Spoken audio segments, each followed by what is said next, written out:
What's up, everyone? Welcome to the third episode of Fitness and Finance, where today we actually have our first guest, which is... But that's me, Kareem. My name is Kareem. I'm here to talk about, I guess, fitness and finance. We're going to start off with fitness, I guess. Yeah, so the first question I just had was, I just wanted you to speak a little bit about your personal experience with your fitness journey. So, I guess the best way to describe my fitness journey, as we're going to call it, it's been kind of like a roller coaster. It's had a lot of ups and downs. Growing up, I was never really super athletic. I never had like one sport that I really stuck to. It was always bouncing from one thing to another. I played soccer for some time, and then we went into swimming, and then basketball. And I was in track and field. I never really stuck to one thing. Wasn't super athletic or anything like that. I noticed around late high school, early college, I started to gain a bit of weight, and it was at that time I began to... I worked out a little bit, but when I say worked out, it was more like once a week though. I never really had any kind of consistency. I was kind of just... There was no organization or anything to it. It was just kind of, when I feel like working out, or if my friends were working out, or anything like that. Graduated college in 2017. There was a period of time when I graduated college. I graduated actually a semester early. It took me about 6 months to get my first job, I should say. In those 6 months I had a lot of free time. I mean, between interviews and everything like that, I had a lot of free time, so I used to go to the gym consistently. I ended up losing a lot of weight. I think I reached the body weight of 175. It's the lowest I've ever reached. And I was in pretty decent, at that time I would say pretty decent shape. I wasn't super muscular or anything like that. Things started to go wrong in 2018. I had some personal relationships that were not ideal. It led to me, I actually had a lot of depression. I was actually very depressed in 2018. And the way I often dealt with that depression was through excessive eating. I ended up gaining a lot of weight. By November of 2018, I was about 250 pounds. Probably the heavier, I was going from 175, which is the lightest, to 250, it's like 75 pounds. And that all just came, I was eating out all the time. I had a job, so, we were always ordering like Chinese takeout. Any kind of fast food, you name it, we were eating all the time. And I wasn't working out at all. I was always out with friends or whatever. So it was kind of just a culmination of things led to me gaining a lot of weight, and I got to a point where it became too much. Clothes that I had just bought started not to fit me. Pants became excessively tight, things like that, and it affected my mental health in a way. I used to wake up in the mirror and look at myself, and I was not happy with how I looked or who I was at the time. So I always kind of say like 2019 was it was kind of like the year of correction. I think 2018, the beginning was okay, but I hit an all-time low in several different aspects. By the end of it, 2019 was when I started to correct myself. I cut out a lot of toxic relationships that I was involved in. For a very long time, you hold on to like all my friends, good and bad, and I always believed that there's good in people, but I got to a point where, I had to stop putting other people before myself, and it was a time for me to put myself before other people. And that's what I did. I had signed up actually a couple months prior to that with a strength training program.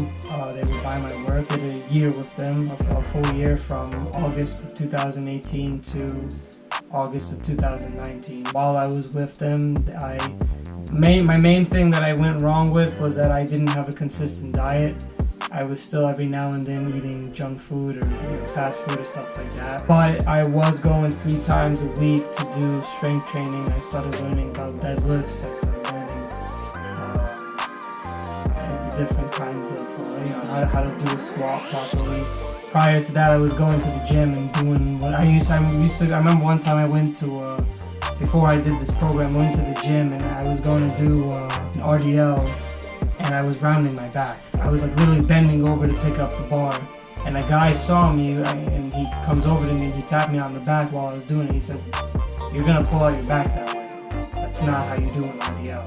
So I was going to the gym. The main reason I signed up with this group was because I had no idea what I was doing. So with them, I learned a lot. It also helped establish this. Started consistently training. I was going 3 times a week. By the end of it, I did end up leaving only because, and it was nothing against the group or the program. It was a very good program, but I felt like I learned what I needed to learn. I learned all the, how to do the workouts in the correct form, what workouts are good for what.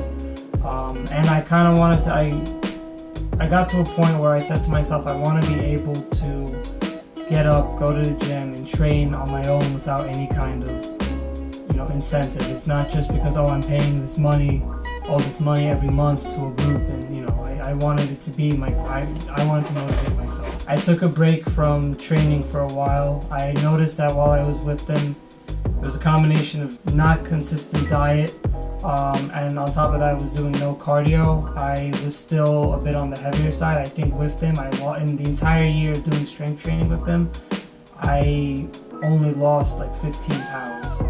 So I was still on the heavier side. My body still wasn't where I wanted it to be. So I began doing more cardio, and I began doing intermittent fasting, and that's what helped me to start burning off more of the fat on my body. That's what I was more concerned about.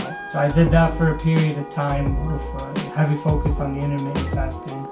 I had a lot of people criticize me for it. I had a lot of people, intermittent fasting is kind of one of those things, even as prevalent as it is, many people, it's a foreign concept to them because we live in a society that the social construct is, you eat 3 meals a day. So the idea of only eating 1 meal a day within a certain time period, and it's very foreign to people, especially when you're working and, everyone's ordering fast food or whatever every day, and you're that one guy chugging like a gallon of water. And saying no, I don't want it's someone's birthday, and I'm saying no, I don't want the birthday cake, or someone asks you, you want like the other half of my sandwich, and so there was a lot of resistance. A lot of people were concerned. They thought I was I think a lot of people actually thought I was depressed again. They thought I was starving myself to death or something. And I wasn't starving myself. I was having a good meal at the end of it. I was just trying to control my appetite because, like I said, when I was actually depressed, I used to binge eat. I used to eat like crazy. Anyone who knows me knows I love food, but getting to the point of eating unhealthy amounts, that's how I got to the weight that I got. I made a promise to myself that I would never let myself get down to that level. Everything I did was trying to keep that promise to myself. I ended up going to Egypt again in 2019 and going there, kind of there were 2 things that motivated me. The first thing was seeing my family again after a year. They obviously noticed the dramatic weight loss. When I went to Egypt again, I got to 185 pounds between the strength training and the doing the intermittent fasting and all that. So obviously when I saw that, the last time they saw me, I was obese. So when they saw me again, it was like, oh my God, you lost so much weight, you look so much better. So that was a booster. The other thing that made me especially more focused on my health was seeing a lot of my family who's gotten very old, and certain aspects in their lives, they didn't take care of their health in certain ways. So and now I'm seeing the the consequences of that. So I didn't want that to happen to me. I have plans for the future. And obviously we all get old and everything, but my hope is that when I do reach that age, I can be in at least the best shape possible. So when I came back, when I was there for 3 weeks, I came back. It was about, I'd say maybe early mid-December. I got into the habit. I set an alarm every day for 4:30. I get up, take a quick shower, just a quick rinse, put on some deodorant. I started going to the gym at 5, and the gym opens at 5, so I was there right when it opens, 5 a.m. I started pushing myself to go every day. And it's been about 3 or 4 weeks now that I've been doing that. My goal for 2020 is to maintain that consistency up until the end of the year. What am I essentially going for? I'm not looking to compete. I'm not looking for, my main goal is to just essentially maintain a healthier lifestyle. I would like to be able to go to a beach and take my shirt off and not worry about my love handles flapping around or anything like that. I guess this is a new fitness journey that I'm kind of at the beginning of. Still in a kind of an experimenting phase as I train on my own, as opposed to training with a group where you have coaches and other people to consult with. Now it's just kind of like a lot of trial and error. My workouts mainly consist of I do Stairmaster every day. That's my constant cardio. When I was starting out, I was struggling to get 1,000 steps, but it was just kind of one of those things I had to stay consistent with. And eventually, the new standard for me went from 1,000 to 2,000, and then 2,000 to 3,000. On average now, I'm at a point where I try to keep it between 2 and 3. A very good day would be about 4,000 steps. So yeah, no, and on top of the Stairmaster, that's what I do for cardio.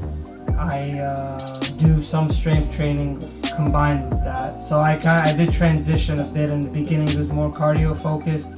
Now I've made it kind of cardio focused and combined with strength training. Main workouts I do are RDLs. I do suffer from some lower back pain. I'm not sure if it's from being obese or what it exactly comes from, but I have noticed that better than any kind of pain reliever, that RDLs have helped to alleviate that pain. So that is something I try to be consistent with. I practice with it a lot. Actually, all the footage that I have, it's the only workout that I have footage for. I don't have footage for anything else. I do bench press, curls for my arms, barbell rows, my upper back. I don't work out my core, I'm ashamed to say it. And sometimes I'll see, a machine. I do leg press for my legs. I think everyone does. Sometimes I see a machine or I see, someone doing a certain workout and I say, hey, maybe I'll try that.